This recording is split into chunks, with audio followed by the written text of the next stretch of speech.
gambarnya di internet ya, saya mas gambarinnya ya, rantainya ya, pusing saya lihat ya soalnya, oke? Ya.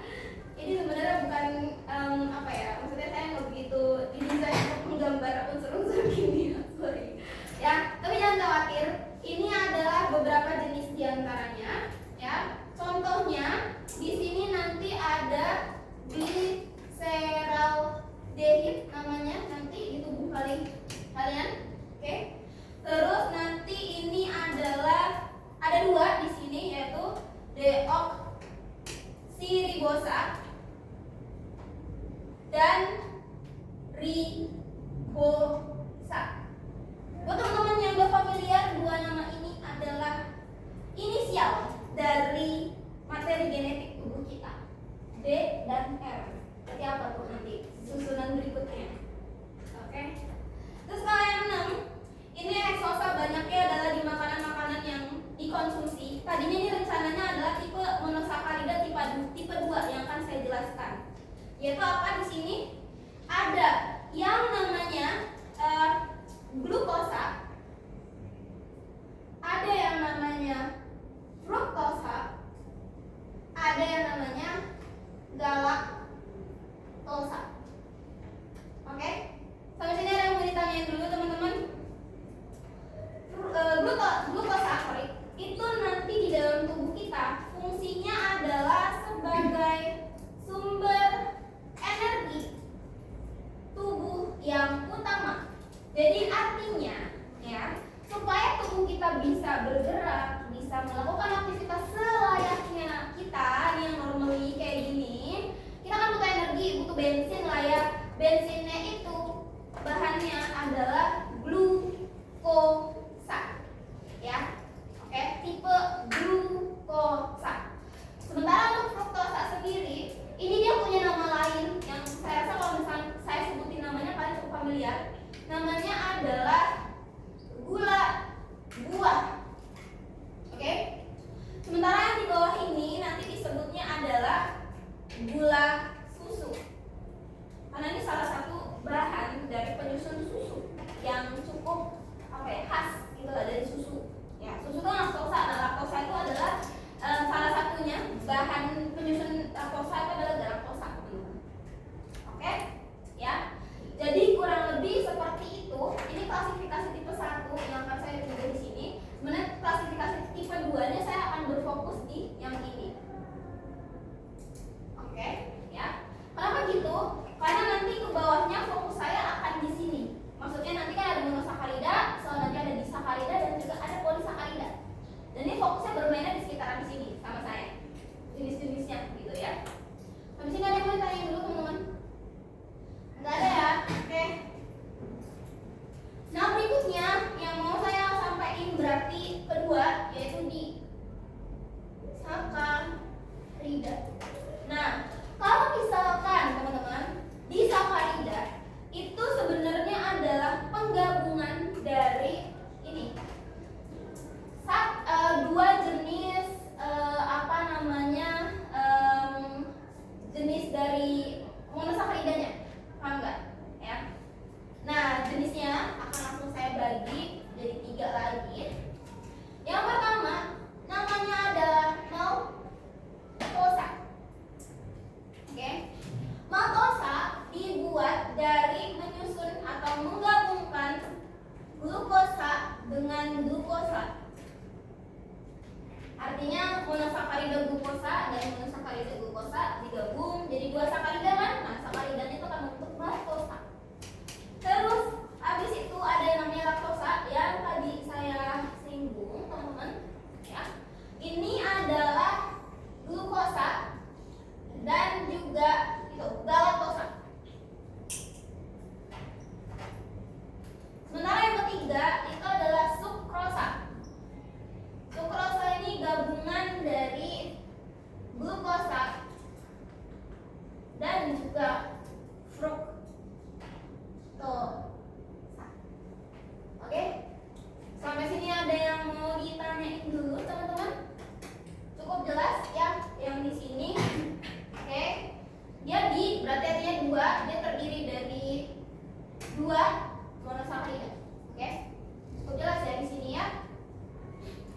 Berikutnya lagi yang mau saya jelasin, berarti ada versi lebih kompleksnya lagi yang disebut sebagai polisakarida. Artinya di sini monosakaridanya bakalan lebih banyak lagi, nggak cuma 2, bahkan lebih dari 2. Oke, banyak pokoknya, namanya juga poli gitu ya. Nah, untuk dari polisakarida sendiri ya teman-teman, jenisnya di sini juga lumayan banyak. Saya akan jelasin satu persatu di sini ya. Kita akan mulai di sini, saya kasih tanda polimernya. Terus di sini adalah monomernya. Oke, seperti ini ya. Tipe pertama yang mau saya kasih tahu itu adalah pati atau amilum. Pati atau amilum itu adalah jenis polisakarida yang biasanya ada di mana? Gak tahu. Adanya biasanya di beras, umbi-umbian, kentang, jagung. Oke, ya. Basically, amilum atau pati juga biasanya ada di tempat cadangan makanan. Ngerti nggak kalian? Jadi ada bagian dari tumbuhan ya yang dia mengumpulkan cadangan makanan, itu di situ biasanya ada patinya. Termasuk di sini yang biasanya identik dengan pati-patian atau yang mengandung pati itu biasanya umbi-umbian. Gitu. Jadi singkong, tales, ubi itu semua mengandung nih si pati atau amilum. Gitu. Termasuk beras yang kalian konsumsi. Gitu ya teman-teman. Nah, pati sendiri monomernya dari mana? Dari glukosa. Ya, artinya pembentuk dari pati itu didominasi atau banyaknya dari glukosa. Kumpulan glukosa yang banyak banget dia akan membentuk pati atau amilum ini. Itu teman-teman ya. Yang kedua itu adalah glikogen. Oke teman-teman. Nah, glikogen ini kalian ingat di mana ya? Jangan ada yang bilang merek es krim ya, saya nggak mau dengar. Di mana kalian dengar kata glikogen teman-teman? Selain di merek es krim, merek es krim glikogen apa glikogen sih? Habis mirip kan, soalnya dia base-nya dari gula gitu loh maksudnya. Dia mau nekanin kalau itu base gula. Nah kalau glikogen itu teman-teman, ini biasanya kalian bahas waktu ini pengaturan kadar gula darah, tahu nggak? Nah jadi kan kalau misalkan gula darah di tubuh kita kebanyakan kan nanti ada insulin tuh. Nah insulin kan nanti kan salah satu fungsinya adalah membawa ya si glukosa, kasarannya dia membawa si glukosa ke hati supaya nanti pas di hati glukosanya akan dirubah menjadi glikogen. Nah nanti kalau misalnya kita kekurangan gula darah, nanti ada lagi namanya glukagon. Glukagon ini akan memecah si glikogen menjadi glukosa. Nah ingat gak kalian sama part yang ini? SMP sama saya ada loh materi tentang ini. Ini pengaturan kadar gula darah di dalam tubuh gitu. Intinya adalah glikogen berarti kumpulan dari glukosa. Oke, sudah jelas di sini ya teman-teman ya. Ada yang mau ditanyain nggak? Enggak, kayaknya agak nyerempet dikit ya. Saya mohon maaf ini nggak begitu bagus urutannya. Yang berikutnya adalah selulosa. Nah, oke. Untuk yang ini selulosa, biasanya kalian dengar kata selulosa di mana? Ada yang pernah dengar? Di dinding sel dan sel tumbuhan. Jadi teman-teman, kalau misalkan kita ingat kandungan dari dinding sel pada sel tumbuhan itu adalah selulosa. Ya. Sifatnya apa? Kaku, keras, kuat. Ya. Dan dia dia ini penyusunnya juga lagi-lagi glukosa. Gitu. Dan ini si selulosa ini kalau kita makan, ini dia nggak akan bisa kita cerna. Makanya, tapi kita tetap butuh supaya apa? Buat melancarkan buang air besar. Jadi bisa dibilang selulosa adalah salah satu jenis serat yang biasa kita konsumsi untuk melancarkan buang air besar. Kan dia dari tumbuh-tumbuhan kan. Kita kalau makan sayur itu apa? Hewan, bukan kan? Tumbuh-tumbuhan. Jadi seperti itu. Makanya selulosa ya dia juga tetap kita konsumsi, tetap kita butuhin ya. Meskipun memang penggunaannya di tubuh dia nggak yang kayak dicerna baik-baik selayaknya si pati ataupun glikogen. Sampai sini ada yang mau ditanya dulu nggak teman-teman? Tadi paling ini sama ini ya polisakarida ya. Terus ini adalah penyusun-penyusunnya. Sama saya satu punya trivia lain terkait dengan gula. Gula itu semakin kecil bentuknya, semakin sederhana bentuknya, rasanya makin manis. Gitu. Kalau misalnya kalian pernah makan nasi, itu pasti rasanya nggak akan semanis gula. Padahal mereka basically sama. Gitu. Saya jujur lupa alasannya kenapa, tapi memang ada kecenderungan gula itu kalau penyusunnya semakin sederhana, dia akan cenderung lebih manis rasanya. Gitu ya teman-teman. Sampai sini cukup jelas. Ada yang mau ditanyain dulu? Yakin gak bingung? Di sini banyak menggunakan nama-nama yang cukup ribet ya. Jadi kalau kalian nggak ngerti atau butuh penjelasan lebih dalam, boleh deh ya. Oke? Udah di situ aja terkait dengan karbohidrat ya. Kalau nggak ada yang mau ditanyain lagi, saya akan pindahnya sekarang ke lipid ya teman-teman. Di sini aja.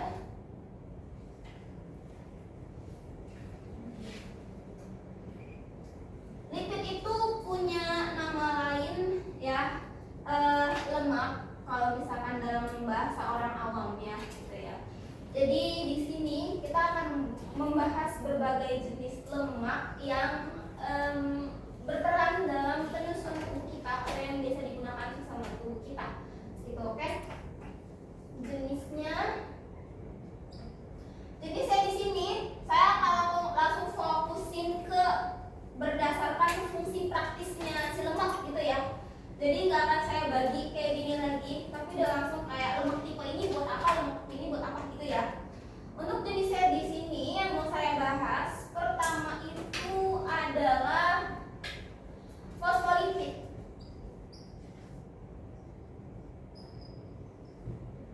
Oke, fosfolipid. Gimana kita nemu fosfolipid teman-teman? Saya baru sebut ini kayaknya lipid kemarin. Ya mungkin terakhir kali ketemu saya di biologi lah, saya sempat mention kata ini kok. Fosfolipid, mention nggak saya? Nyebut dong harusnya. Pas di bagian membran sel. Dan saya kasih itu jabaran segitunya tuh. Ya. Fosfolipid. Ingat? Ini adalah bagian penyusun membran sel kita yang sifatnya hidrofobik. Kan kalau saya bilang kemarin ya, kayak gini bentuknya dia kayak martabak. Ini masih inget gak kalian? Yang bentuknya kayak martabak ini. Halo, masih ada nggak kursinya teman-teman? Bagi dong. Awas itu. Sorry. Udah? Oke, udah nyaman? Oke, udah nyaman ya? Oke. Kita lanjut lagi. Kemarin kalau saya sempat mention, fosfolipid ini adalah bagian dari penyusun membran sel kita. Nah, yang bagian mana tuh Kak? Yang bagian dalam sini. Yang kayak serat-serat martabaknya. Nah, itu adalah fosfolipid. Bahkan ini satu ini ya, maaf. Ini fosfatnya, ini lipidnya tengah-tengah. Maaf ya. Oke, saya ulangi ya. Jadi fosfolipid itu basically yang bentuknya kayak martabak ini. Kalau bentuk kayak martabak ini, yang atas ini atau yang ujung-ujung ini namanya fosfat.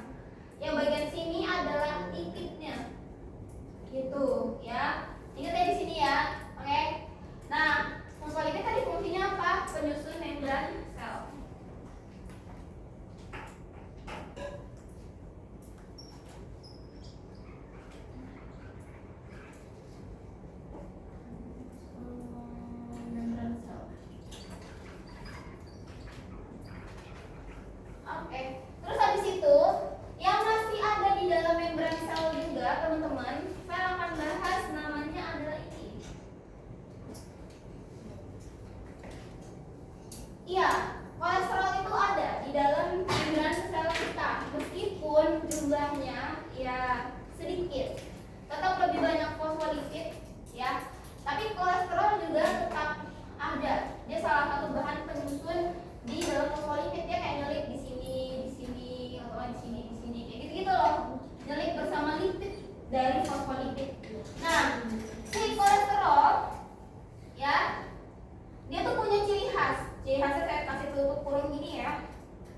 Terdiri atas 4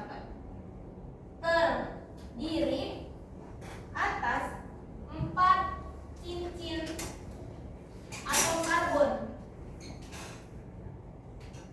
Ini secara kimia begini ya. Oke. Ini ciri khas dari gambarnya aja, maksudnya deskripsi dari gambarnya aja gitu ya. Ini juga lagi-lagi merupakan bagian penyusun dari membran sel. Ya.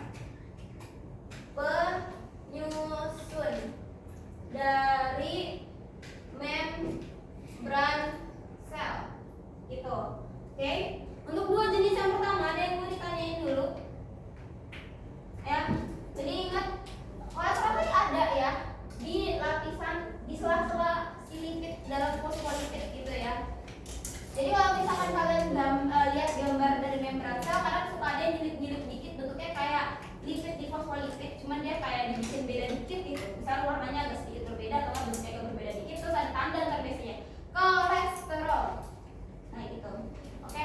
Fungsinya sebenarnya ya mirip sih kayak si lipid pada fosfolipid tadi ya, supaya lalu lintas dari senyawa tertentu itu agak susah masuk, kayak ngebantu lipidnya di fosfolipid lah, kurang lebih gitu.